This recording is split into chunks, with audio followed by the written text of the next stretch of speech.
আসসালামু আলাইকুম রহমতুল্লাহি বারকাতু। প্রিয় বন্ধুরা, আশা করি আল্লাহ পাকের মর্জি সবাই ভালো আছেন। আমি ইনশাআল্লাহ আলহামদুলিল্লাহ আল্লাহ পাকের রহমতে ভালো আছি। আপনাদেরকে আমি একটু কথা বলতাম, কেউ আবার মনে দোষ নেবেন না।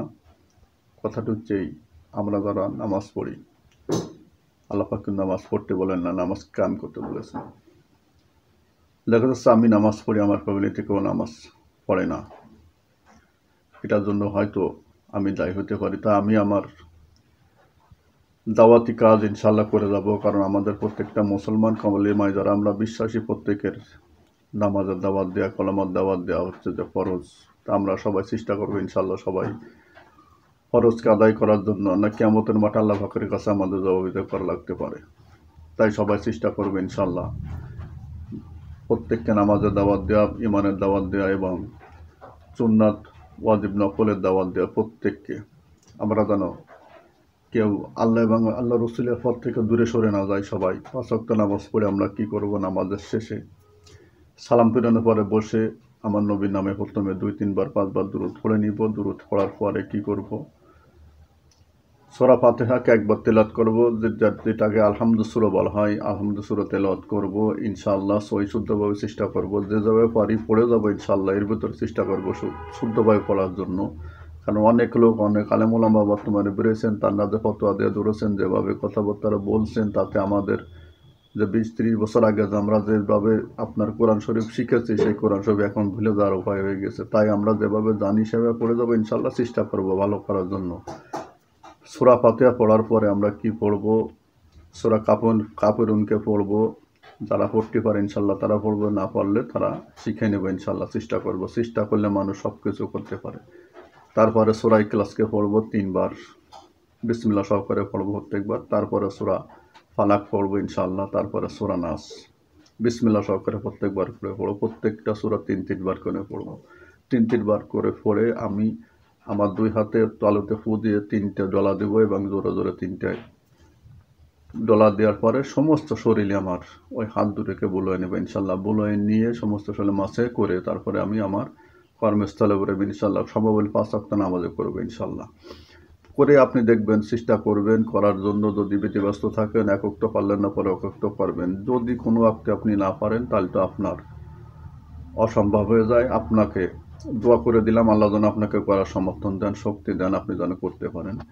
আর সবাই ভিডিওটি বেশি বেশি শেয়ার করবেন, আমার চ্যানেলটি সাবস্ক্রাইব করে দিবেন এবং যারা ফেসবুকে দেখবেন তারা ফলো, কমেন্ট, লাইক, শেয়ার করবেন। যদি কিছু জানার থাকে সবাই জানার জন্য আমি বলে দেবো ইনশাল্লাহ। আর এর ভিতরে আপনাদেরকে আমি যে কথা বললাম, এর ভিতরে কিন্তু অনেকটা ফায়দায় অনেকটা তদবিরও দিয়ে দিছি আমি। আপনারা হয়তো বুঝতে পেরেছেন, কেউ কেউ বুঝতে পারেন না কি তদবির দিছি।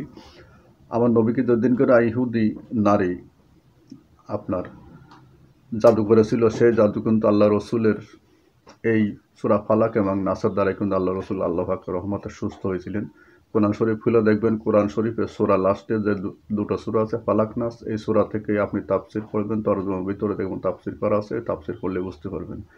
এই দুটো সূরা দিয়ে কিন্তু, এই দুটো সূরা 11টা আয়াত, 5টা আর এবং 6টি, এই দুটো সূরা দিয়ে কিন্তু আল্লাহ রসুলকে আল্লাহ পাক সুস্থ করেছিলেন। কীভাবে করেছিলেন আপনি কোরআন খুললেই দেখতে পারবেন, বুঝতে পারবেন। অতটুকু আমি বললে ভিডিও অনেক বড় হয়ে যাবে। তাই কোনো কথা এবং কাজে যদি ভুল হয়, আপনাদের যদি কোনো উপকার মনে করেন, উপকার হয়েছে ইনশাল্লাহ, ভিডিওটি বেশি বেশি শেয়ার করে দিবেন। আপনার প্রয়োজন সারলেন, কিন্তু অন্য ভাই, মা বাপ, ভাই বোন, আত্মীয়স্বজন যারা পৃথিবীব্যাপী মানুষ আছেন সবার প্রয়োজন হইতে পারে। তাই সবাই একটু বেশি বেশি শেয়ার করে দিবেন আমার ভিডিওটি শেয়ার করলে আপনি সওয়াব পাবেন। কারণ হচ্ছে কি, যে ভিডিও শেয়ার করলে সওয়াব হবে এই কারণে যে কোরআনে আমি 4টা সূরার কথা বলেছি, 4টা সূরা আমল করেন। আপনারা আলেম ওলামার কাছে, আলেম ওলামাদের কাছে যান, মসজিদের ইমাম সাহেবের কাছে যান, খতিব সাহেবের কাছে যান, মুয়াজ্জিন সাহেবের কাছে যান, বাচ্চা কাচ্চা কোলে করেন, অথবা নিজে যান। আমি ভয় পেয়ে আমাকে একটু ঝেড়ে দেন।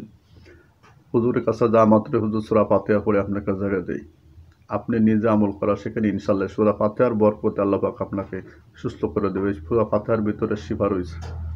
আপনি নিজে আমল করেন ইনশাল্লাহ, আপনি নিজে পানিতে ফুঁক দেন, ফুঁক দিয়ে আপনি নিজে খান, দেখবেন যে আপনার কাজ হবে। কিন্তু আমল না থাকলে কিন্তু ভাই কাজ হবে না। আপনার আমার স্ত্রী যদি বেপর্দায় থাকে, আমার কোনো আমলে কিন্তু কাজ হবে না। কারণ স্ত্রী ফরজ, আপনার পর্দা করা হচ্ছে ফরজ, ফরজ আইন, বাধ্যতামূলক করাই লাগবে। তাই চেষ্টা করবো আমরা সবাই আমার ঘরের স্ত্রীকে সবসময় যেন পর্দায় রাখা, আমার যদি বয়স্ক মেয়ে থাকে তাকেও চেষ্টা করবো পর্দায় রাখার। কোনো কথা কাজে যদি কোনো উপকার আপনার হয় ভিডিওটি শেয়ার করবেন, কমেন্ট করবেন, লাইক করবেন, জানার কিছু থাকলে আমাকে জানাবেন। আমি চেষ্টা করবো আপনার প্রশ্ন উত্তর দেওয়া। আমা তৌফিকি ইল্লা বিল্লাহ, আমা আলাইনা ইল্লাল বালাগ। আসসালামু আলাইকুম ওয়া রাহমাতুল্লাহি ওয়া বারাকাতুহু।